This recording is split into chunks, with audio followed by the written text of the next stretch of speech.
Hello दोस्तों, आज मैं बताने वाला हूँ आपको बजाज पल्सर 150 सीसी का चेन टेंशनर कैसे लगाना है। दोस्तों ये हमारा चेन टेंशनर है और इसकी लगभग MRP होगी यही कोई 175 रुपया है। आपको मैं इस लगाने के लिए इसको बता रहा हूँ कैसे लगाया जाता है और इसकी सेटिंग कैसे होती है।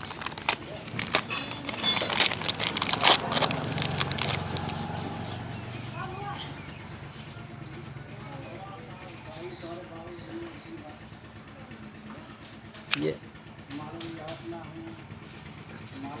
चैन टेंशनर लगाने के लिए आपके पास एक छोटा स्क्रू ड्राइवर होना ज़रूरी है, क्योंकि ये बड़ा स्क्रू ड्राइवर इसमें लगता नहीं, छोटा स्क्रू ड्राइवर लगेगा।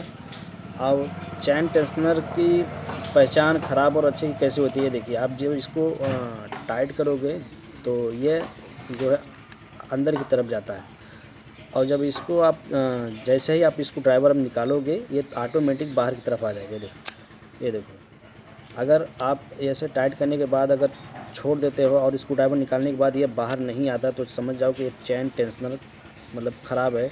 इसकी स्प्रिंग टूटने के कारण ये जो है जंपिंग करना बंद कर देता है। अब मैं बता रहा हूँ आपको लगाने के लिए कैसे लगाया जाता है। सिर्फ इसको पहले आप जो है पूरा ऐसे डायरेक्ट अगर लगाकर टाइट करेंगे तो चैन टेंशनर चैन टाइमिंग चैन जो है टूटने के चांसेस रहते हैं और टूट भी जाता है कभी कभी, या तो चैन टेंशनर बैंड हो जाएगा, तो मतलब कोई ना कोई फॉल्ट तो आएगा ही। आपको लगाने के लिए सबसे पहले आप जो पीछे की तरफ इसको टाइट कर लें और उसके बाद ऐसे ही इसको ड्राइवर के सहारे इसको पकड़ लें।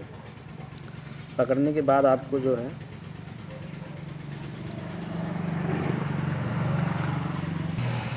दोस्तों आपको ये चूड़ी पीछे टाइट करने के बाद उसके बाद जो है आपको सीधा कुछ करना नहीं है, सिर्फ चैन टेंशनर को अंदर डाल लेना है।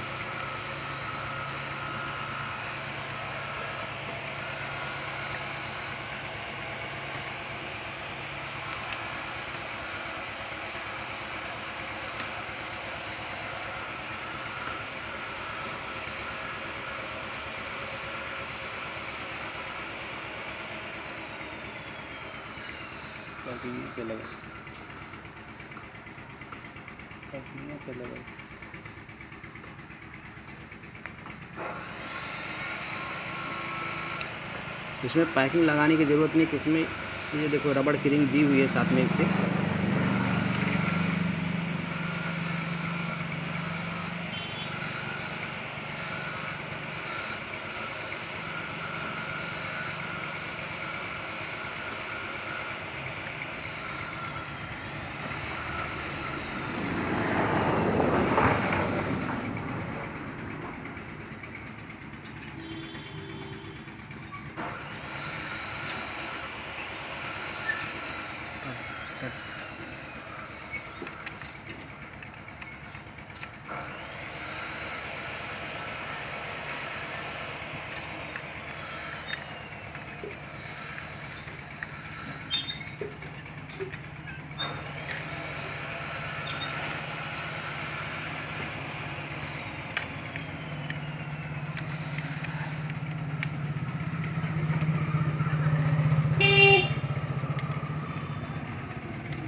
अब इसको टाइट करने के बाद स्क्रू ड्राइवर से इसे जो आप चैन टेंशनर को